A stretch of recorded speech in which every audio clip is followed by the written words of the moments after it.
బాబాయ్ నమస్తే, ఏం చేస్తుంటారు? వ్యవసాయమేనండి. వ్యవసాయం. కూటమి ప్రభుత్వం అధికారంలోకి వచ్చింది, 2 సంవత్సరాలు అయిపోతుంది. ఇటు రైతులకు పరంగా కానీ, ఇటు సంక్షేమ పరంగా కానీ, రాష్ట్రంలో అభివృద్ధి పరంగా కానీ ఏటికి పని చేయట్లేదు కూటమి ప్రభుత్వం. మొత్తం అనేది వెన్నుపోటే పొడిచింది రైతులకైతే ప్రధానంగా అంటున్నారు కదా, నిజమేనా? ఏం లేదండి. అన్నీ సకలం అందుబాటులో ఉన్నాయి రైతులకి. రైతులకి ఎటువంటి ఇబ్బంది లేదు. జనానికి ఎటువంటి ఇబ్బంది లేదు. సంక్షేమ పథకాలు అందుతున్నాయి. రాజధాని కూడా పరుగులు శరవేగంతో విస్తరిస్తా ఉంది. ఎందుకు మనకంత రాజధాని అవసరం? 500 ఎకరాల్లో సరిపోద్దిగా అంటున్నారు కదా. మరి మొదటిసారి వచ్చినప్పుడు వాళ్ళే చెప్పారుగా, 35,000 ఎకరం ఎట్ట సరిపోద్ది, 50,000 తీసుకోవాలి, 60,000 తీసుకోవాలి, ఆడ అది కట్టాలి ఇది కట్టాలి అని అన్నారు కదా. వచ్చినాక దాన్నే మళ్ళీ వాళ్ళు ఇన్కమ్ సోర్స్గా చేసుకొని అమ్మేసుకోవాలని చెప్పి చూశారు. అందులో తోలిన ఇసుక, మొక్క, ఇనుము అన్నీ అమ్మేసుకున్నారు. వాళ్ళందరూ కోటీశ్వరులు అయిపోయారు. మరి మనకంత రాజధాని ఎందుకు? లక్షల కోట్లు ఖర్చు పెట్టే రాజధాని అవసరమా మనకి అంటున్నారు మరి వైసీపీ నాయకులు. లక్షల కోట్లు అది ఇన్వెస్ట్మెంట్ అండి. ఇవాళ మనం ఒక చెట్టు నాటామంటే 500 ఖర్చు అయింది, దాని మీద ఆదాయం వస్తే 5,000 వస్తుంది. ఒకప్పుడు హైదరాబాద్ లో ఏంది ఇదంతా కడుతున్నారు అన్నారు. ఇవాళ అదే హైదరాబాదు తెలంగాణకి ఆయుధం అయింది. ఎక్కడైనా సరే ఇన్కమ్ సోర్స్ హైదరాబాద్ నుంచే వాళ్ళకి మొత్తం జరుగుతుంది. మరి ఎందుకని వీళ్ళు అమరావతికి వ్యతిరేకంగా వైసీపీ నాయకులు ఎందుకు ఉండారనుకోవచ్చు అంటారు? అది వాళ్ళు అభివృద్ధి చేయరు, వేరే వాళ్ళని చేయనిరు. అమ్మ పెట్టదు, అడుక్కొని తినని అన్నట్టు ఉంది వాళ్ళ వ్యవహారం.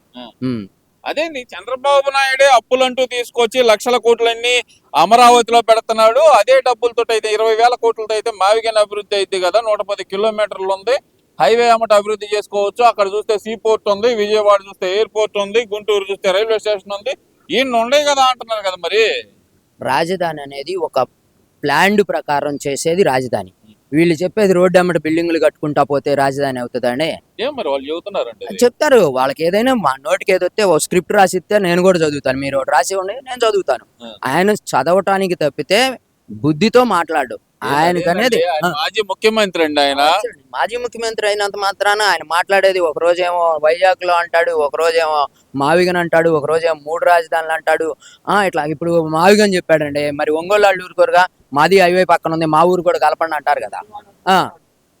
అట్లా మావిగన్ అన్న తెల్లారేంది మళ్ళీ విజయవాడ రాజధాని అంటున్నారు ఆయన. చెప్తేనే మళ్ళీ రేత్రికి వచ్చేటప్పటికి మారిపోయింది. రేత్రి ఎవడో స్క్రిప్ట్ రాసిస్తారు, ఆ రాసిచ్చే వాళ్ళకైనా ఉండాలి, ఈయనకైనా ఉండాలి. ఆయన డైరెక్ట్ గా నేను 10వ తరగతి చదివాను, నేను ఇట్లాగా డైరెక్ట్ కెమెరాతో చూసి మాట్లాడుతున్నా.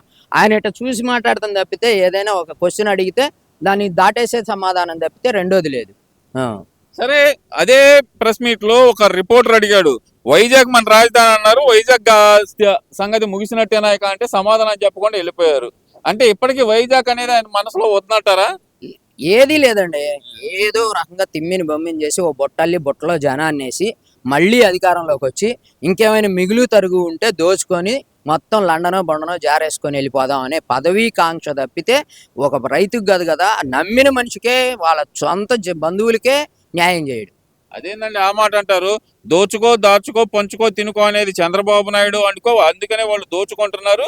జగన్మోహన్ రెడ్డి అయితే పేదల మనిషి, బటన్ నొక్కుతాడు, డబ్బులు వేస్తాడు ఆయన అయితే అంటున్నారు కదా. సరే, బటన్ నొక్కినందుకు రివర్స్ బటన్ నొక్కారు కదా, సరిపోయింది కదా. ఇంకేంది అట్లానే చెప్తా ఉంటారు. ఈవీఎంలు మోసం చేసి అంటున్నారండి ప్రజలు. ఏమంటారంటే ఎవరైనా జరిగినాక అది తప్పు అంటారు, మా మీద పెట్టుకుంటారా?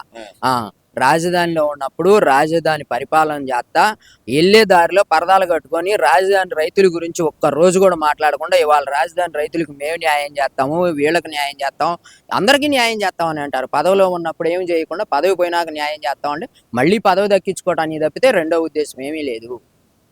పదవి దక్కించుకోవటానికా?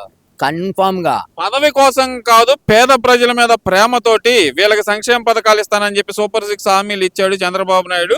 అవి అమలు చేయకుండా పేద ప్రజలను ఇబ్బంది పెడుతున్నాడు. కాబట్టి నన్ను గెలిపించండి, నా పేదలను నేను గెలిపించుకుంటా అంటున్నాడు మరి జగన్మోహన్ రెడ్డి. పోయినసారి ఆయన గెలిపించినప్పుడు మద్యపాన్ని అన్నాడు, పాడి రైతులకి లీటర్కి 4 రూపాయలు బోనస్ ఇస్తానన్నాడు. ఏ ఒక్క రైతుకైనా సరే ఒక్క రూపాయి బోనస్ ఇచ్చాడని చెప్పండి, మనం ఒప్పుకుందాం, ఓటేస్తా, నేను వేస్తా, 10 మంది చేత వేయిస్తా. అంటే హామీ మర్చిపోయినట్టుంటారు. అదేనండి, ఇట్లాగే ఇస్తా ఉంటాడు. బొట్లో చాలా ఉంటాయి, అన్ని మర్చిపోతాడు. మీకు మంచి జరగాలనే కదా అమూల్ని తీసుకొచ్చాడు కదా. మరి నిజమే, బాగా అమూల్ జరిగింది, మాకు తెలుసు అది. 3,000 కోట్లు జనం డబ్బులు తీసుకెళ్లి అమూల్ అడిగిచ్చి కంపెనీ పెట్టించాడు. ఆ 3,000 కోట్లే ఈ రైతులకి ఇస్తే బోనస్లు ఇచ్చుకునేవాళ్ళు కదా. దీన్ని నాశనం చేయాలి ఈ లోపల ఉన్న డైరీల్ని, ఆయన కమిషన్ వచ్చిద్దని కమిషన్ బేసిక్ మీద వాళ్ళని మాట్లాడుకున్నాడు. అమూల్ వాళ్ళు గుజరాత్లో వ్యాపారం చేయలేక ఇక్కడికి వచ్చారా, లేదా ఇక్కడ సంఘం డైరీ వాళ్ళు వ్యాపారం చేయలేకపోయారా? వాళ్ళు కొనే 3,000 కోట్లు వీళ్ళందరికీ ఇస్తే వీళ్ళే చేసేవాళ్ళు ఆ వ్యాపారం. సరే, ఇప్పుడు జగన్మోహన్ రెడ్డి అంటుంది మావిగానే మా మేనిఫెస్టోలో ఉండిద్ది, దాని మీదే నేను ఎలక్షన్లకు వెళ్తున్నాను అంటున్నాడు కదా. మరి 3 సంవత్సరాల ముందరే మేనిఫెస్టో ప్రకటించారు, మరి మావిగాని రాజధాని అంటున్నారు. ఈసారి ఆయన గట్టి గుద్దుతారా ఓట్లు మరి? లేదండి, 3 సంవత్సరాల నాడు ఎప్పుడు ప్లాన్ చేసుకున్నా ఆయన ప్లాను ఆయన సొంతానికి ఉపయోగపడే ప్లానే గాన ఇక్కడికి ఎవ్వరికి ఉపయోగపడే ప్లాన్ కాదు. దాన్ని నమ్మరు. 1 టైం సీఎం అన్నారు, 1 టైం ఇచ్చారు. ఇచ్చినందుకు 2 దవడలు పగిలిపోయినాయి జనానికి. ఇక జీవితంలో నమ్మరు. తల్లి చెల్లె నమ్మలేదు, ఇంక మేమేమి నమ్ముతామండి బాబు. అదేందండి, నమ్మకపోవడానికి ఏముందండి? ఆయన 2027లో పాదయాత్ర మీకోసం చేస్తాను, ప్రజల కోసం వస్తున్నా నేను అంటున్నాడు కదా. మరి పరదాలు కట్టుకొని చేయాల్సి వచ్చిద్దేమోనండి. మరి అధికారంలో ఉన్నప్పుడు పరదాలు కట్టుకొని చేశాడు, ఇప్పుడు కూడా పరదాలు కట్టుకొని చేస్తేనే పని అయింది, లేదంటే అవ్వదు. ఎందుకంటారు? పరదాలు లేకుండా ప్రజల్లోకి రాడంటారు ఆయన? ఎప్పుడు వచ్చారు చెప్పండి? 15 కిలోమీటర్లు తిరగటానికి తెనాల్లో చెట్లన్నీ నరికాడు. 10 కిలోమీటర్ల దూరం వెళ్ళాలంటే పరదాలు కట్టుకొని పోలీస్ బ్యారెట్స్ లో వెళ్ళిన ఆయన ఇక జనానికి ఏం చేస్తాడు? అధికారంలో ఉండగానే మంచి చేయలేకపోయినప్పుడు, నువ్వు జనంలో తిరగలేనప్పుడు ఇప్పుడు ఎట్టా తిరుగుతావు? తిరిగితే అడగరా, మీరేం చేయలేదండి, ఇది చేయలేదు అది చేయలేదని. ఆ భయం ఉంది కాబట్టి పోస్ట్ పోన్ చేస్తున్నాడు. జరిగే పాదయాత్ర మాత్రం కాదు, అది పేపర్లోనే పాదయాత్ర. పేపర్లో పాదయాత్ర అంటారు అంతే. మరి 2029 అధికారం నాదే, నేను వస్తే రప్ప రప్ప అంటున్నాడు. నేను చెప్తాను అధికారం నాదేనని. ఎట్టా ఎంతవరకు కుదిరిద్ది? అసలు ఆ రప్ప రప్ప అంటేనే అసలు ఉన్నది పోయిద్ది. సామాన్యుడు బతకలేడు ఆ రప్ప రప్ప అంటే. ఇప్పుడు ఆయన అంటుంది ఏంది? రప్ప రప్ప అంటే తప్పే ఉంది, ఇప్పుడు మమ్మల్ని ఇబ్బంది పెడుతున్నారు, ప్రశ్నించే వాళ్ళని అందరూ అణగదొక్కుతున్నారు, మా నాయకుల మీద తప్పుడు కేసులు పెడుతున్నారు, మేము వస్తే ఇంతకు 2 ఇంతలు ఉండిద్ది అంటున్నాడు. మరి ఆయన నాయకులు ఎవరండి బాబు? అంతా వాళ్ళ బ్యాచ్యే. కాకపోతే అలా నాయకులు అనే వాళ్ళే లేరు. నాయకులందరికీ తలబెట్టేసే మెదలకుండా ఇళ్లలో కూర్చున్నారు. ఇదంతా పేటిఎం బ్యాచ్. పేటిఎం బ్యాచ్ అలా అంటారండి. ఇప్పుడు ఉన్నాడు అంబటి రాంబాబు ఉన్నాడు, కొడాల నాని ఉన్నాడు, వల్లభనేని వంశీ, పేరు నాని, జోగి రమేష్, ఇంతమంది ఉన్నారు కదా, వాళ్ళని కూడా పేటిఎం బ్యాచ్ అంటారా ఏంది మీరు? తాకేముందండి బాబు, వాళ్ళు అసలు ఏమేం చేశారా? ఉండంగా వాళ్ళ ఇవన్నీ దగురుబాజీ పనులే ఉన్నాయి. ఒక్కటి కూడా మంచిది లేదు. ఏది పడ్డా స్కామో, అశ్లీలంగా మాట్లాడటమో, తిట్టటమో తప్పితే వాళ్ళ డిపార్ట్మెంట్ ఇచ్చిన ఇరిగేషన్ డిపార్ట్మెంట్ ఇచ్చారు.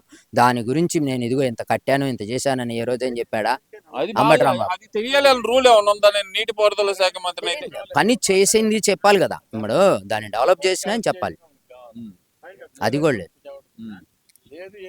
సరే, ఓవరాల్ గా చూసుకుంటే గనక మరి 2029 రానిరంటారు అధికారంలోకి? రారండి బాబు, రారండి బాబు, అసలు క్వశ్చనే లేదు.